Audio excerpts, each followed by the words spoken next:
اعوذ باللہ من الشیطان الرجیم بسم اللہ الرحمن الرحیم۔ آج ہم اسلامیات سبق نمبر 1 دنیا آخرت کی کھیتی ہے، پیج نمبر 8 اس چیپٹر کی ہم ریڈنگ کریں گے۔ دنیا آخرت کی کھیتی ہے، اس کا مطلب ہے کہ جو ہم دنیا میں کریں گے، جو ہم دنیا میں بوئیں گے، آخرت میں اسی کا پھل ہمیں ملے گا۔ اس سبق کو پڑھنے کے ہمارے کیا مقاصد ہیں؟ نمبر 1 آخرت کے بارے میں آگاہی دینا، نمبر 2 نیک کام کرنے کی ترغیب دلانا، نمبر 3 برائی سے بچنے کی ترغیب دلانا۔ اب ہم پڑھیں گے آخرت کے بارے میں۔ قرآن کریم میں آخرت کی نعمتیں اور اس کی ہولناکیاں بڑی وضاحت سے بیان کی گئی ہیں۔ سورہ نازعات میں ہے یوم یتذکر الانسان ما سعی وبرزت الجحیم لمن یری فاما من طغی وآثر الحیاۃ الدنیا فإن الجحیم ہی المأوی وأما من خاف مقام ربه ونهى النفس عن الهوى فإن الجنة هي المأوى۔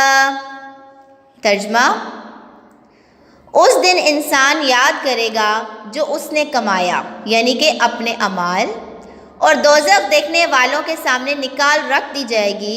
پس جس نے سرکشی کی اور دنیا کی زندگی کو ترجیح دی تو یقیناً اس کا ٹھکانہ جہنم ہے، اور جو اپنے رب کے سامنے کھڑا رہا، کھڑے ہونے سے ڈرتا رہا اور جی یعنی کہ نفس کو خواہش سے روکتا رہا تو یقیناً اس کا ٹھکانہ جنت ہے۔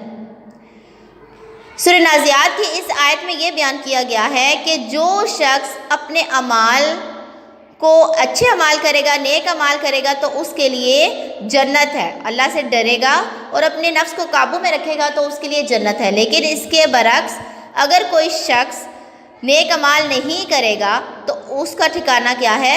جہنم ہے۔ عقیدہ آخرت پر یقین رکھنا اسلامی عقائد کا ایک اہم رکن ہے۔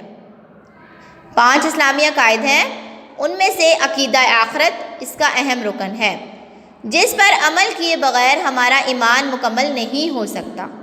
جیسا کہ اگر ہمارا عقیدہ ایمان پہ ہم عمل رکھتے ہیں کہ اللہ تعالیٰ ایک ہے، اس کے سوا کوئی معبود نہیں، اسی طرح اگر ہم عقیدہ ایمان تو رکھتے ہیں لیکن ہم آخرت پہ اگر ایمان نہیں رکھتے تو ہمارا ایمان مکمل نہیں ہے۔ صرف ایمان پر عقیدہ رکھنا ہمارا ایمان کی تکمیل نہیں ہے۔ آخرت پر ایمان لانے کا مقصد یہ ہے کہ ہم سب کو ایک نہ ایک دن مرنا ہے۔ قیامت کے دن ہم سب کو زندہ اٹھایا جائے گا اور اس دن ہمیں دنیا میں کیے گئے اچھے اور برے اعمال کا جواب دینا ہوگا۔ اللہ تعالیٰ نے ہر انسان کے ساتھ 2 فرشتے متعین کی ہیں جو اس کے اعمال لکھتے رہتے ہیں اور انہیں کرامن کاتبین کہتے ہیں۔ ایک فرشتہ انسان کے اچھے اعمال جبکہ دوسرا برے اعمال لکھنے پر مامور ہے۔ اللہ تعالیٰ کا ارشاد ہے ان الابرار لفی نعیم وان الفجار لفی جحیم یصلونها یوم الدین وما هم عنها بغائبین۔ اوکے، اس کا ترجمہ: بے شک نیک لوگ نعمتوں یعنی کہ جنت میں ہوں گے اور بے شک گناہگار جہنم میں ہوں گے۔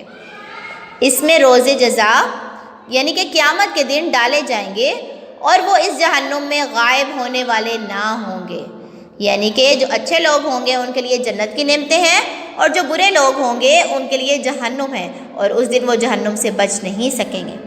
اب آتا ہے ہمارے چیپٹر کا مین پوائنٹ جو کہ ہے دنیا آخرت کی کھیتی ہے۔ اس کی کچھ مثالیں دی گئی ہیں کہ دنیا آخرت کی کھیتی کیسے ہے، ان مثالوں کے ذریعے آپ سمجھ سکتے ہیں۔ اس کی مثال یوں سمجھیں کہ بچے سارا سال محنت کرتے ہیں اور اپنا وقت کھیل کود کے بجائے پڑھنے میں لگاتے ہیں تو سال کے آخر میں ہونے والے امتحان میں نمایاں نمبروں سے کامیابی حاصل کرتے ہیں۔ یعنی وہی بچے جو محنت کرتے ہیں وہی نمایاں نمبروں سے پاس ہوتے ہیں، لیکن جو محنت نہیں کرتے ان کو اس کا صلہ نہیں ملتا۔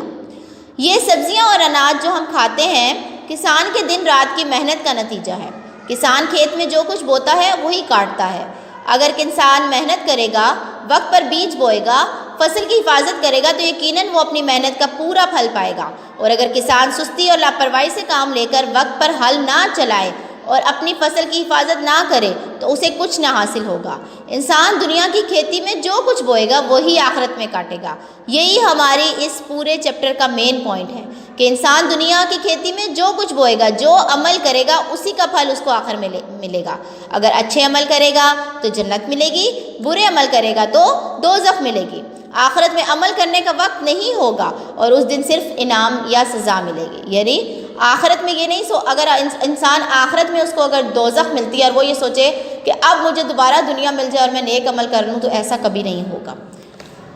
سورہ فجر میں ہے وَجِيءَ يَوْمَئِذٍ بِجَهَنَّمَ يَوْمَئِذٍ يَتَذَكَّرُ الْإِنسَانُ وَأَنَّىٰ لَهُ الذِّكْرَىٰ يَقُولُ يَا لَيْتَنِي قَدَّمْتُ لِحَيَاتِي۔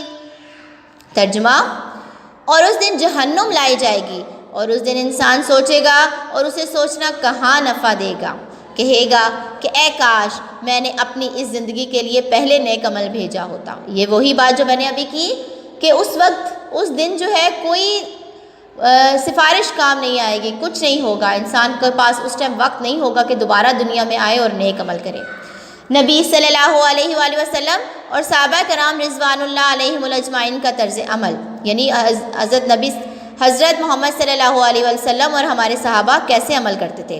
نبی صلی اللہ علیہ وآلہ وسلم اللہ تعالیٰ کے سب سے نیک بندے ہونے کے باوجود ہمیشہ آخرت کی فکر میں لگے رہتے تھے۔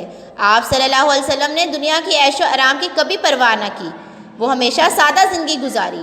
آپ صلی اللہ علیہ وسلم کا سارا وقت نیک اعمال کی ادائیگی اور اسلام کی تبلیغ میں گزرتا، اس کے باوجود راتوں کو عبادت کیا کرتے تھے۔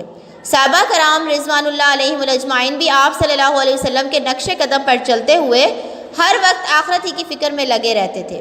انہوں نے تمام عمر لوگوں کی خدمت میں لگا دی اور نیکی کا کوئی موقع ہاتھ سے نہ جانے دیا۔ یہ ہمارے نبی صلی اللہ علیہ وآلہ وسلم اور صحابہ کا طرز عمل تھا۔ اب نیک بندوں کا طرز عمل کیسا ہونا چاہیے؟ اللہ تعالیٰ کے نیک بندے ہر وقت آخرت کی تیاری میں وقت گزارتے ہیں، نماز ادا کرتے ہیں، روزے رکھتے ہیں، غریبوں کے ساتھ اچھا سلوک کرتے ہیں اور والدین کا حکم مانتے ہیں، اور چھوٹی چھوٹی نیکیاں کرنے میں دیر نہیں کرتے، جیسے کہ کسی پیاسے کو پانی پلانا، بھوکے کو کھانا کھلانا، غصہ برداشت کرنا اور صبر کرنا۔ ان سب کاموں کے ذریعے وہ جنت کے حقدار بن جاتے ہیں۔ اگر کوئی گناہ ہو جائے تو فوراً توبہ قبول کرتے ہیں اور کوئی چیز صدقہ کر دیتے ہیں۔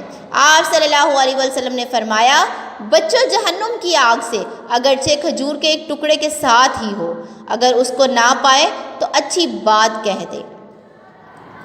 یہ حضرت محمد صلی اللہ علیہ وسلم کا ارشاد ہے۔ آخر میں ان الحسنات یذہبن السیئات، البتہ نیکیاں دور کرتی ہیں برائیوں کو، تو آپ جتنی نیکیاں کریں گے آپ کے برائیوں کو